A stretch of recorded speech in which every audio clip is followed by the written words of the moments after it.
নমো নমঃ সুপ্ৰভাতম শ্ৰীমদ্ ভগবদ গীতামৃত।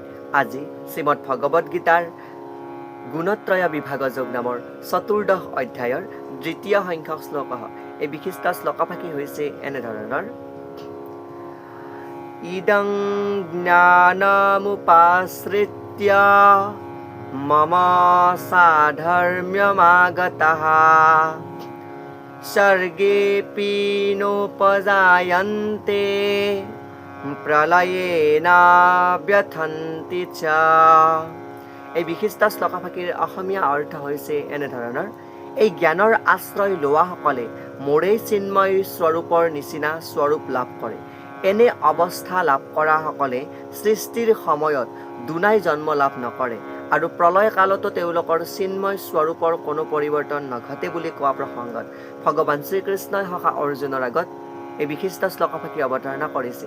শ্লোকফাকিৰ প্ৰসংগাৰ্থত ভাষ্যকাৰে উল্লেখ কৰিছে যে শুদ্ধ পাৰমাৰ্থিক জ্ঞান লাভ কৰাৰ পাছত জ্ঞানীজনে গুণগতভাৱে পৰমেশ্বৰৰ সৈতে সমতা লাভ কৰে আৰু জন্ম মৃত্যুৰ পুনৰাবৃত্তিৰ পৰা হাত সাৰি পৰে।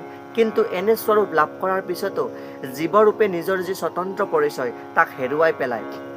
আৰু বৈদিক সাহিত্যৰ পৰা এই কথা জনায় যে যি স্বতন্ত্ৰ পৰিচয়, সেই স্বতন্ত্ৰ পৰিচয় কিন্তু জীৱৰূপে তেওঁ হেৰুৱাই পেলাবলৈ প্ৰয়োজন নহয় বা হেৰুৱাই নেপেলায় বুলি কৈছে।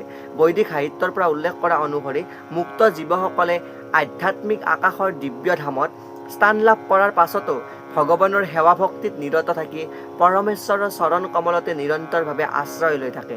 গতিকে মোক্ষ লাভ কৰাৰ পাছতো ভক্তই নিজৰ ব্যক্তিগত পৰিচয় হেৰুৱাই নেপেলায় বুলি কৈছে। অৰ্থাৎ তেওঁ আধ্যাত্মিক ধামত উপনীত হয় যদিও, আধ্যাত্মিক আকাশত অৱতৰিত হয় যদিও পৰম পুৰুষ পৰমেশ্বৰৰ লগতে তেওঁ সম্পৰ্ক হৈ থাকে। আৰু যিজনে এনেদৰে আধ্যাত্মিক গুণগতসমূহৰ পৰা বা গুণসমূহক জাগ্ৰত কৰি তুলিব পাৰে, তেওঁলোকৰ পৰা জড়জাগতিক সৃষ্টি বা লয়ৰ কোনো এটাও প্ৰভাৱ পেলাব নোৱাৰে বুলি উল্লেখ কৰিছে। এয়াই উক্ত বিশিষ্ট শ্লোকফাকিৰ সৰল গুণাৰ্থ। ধন্যবাদ।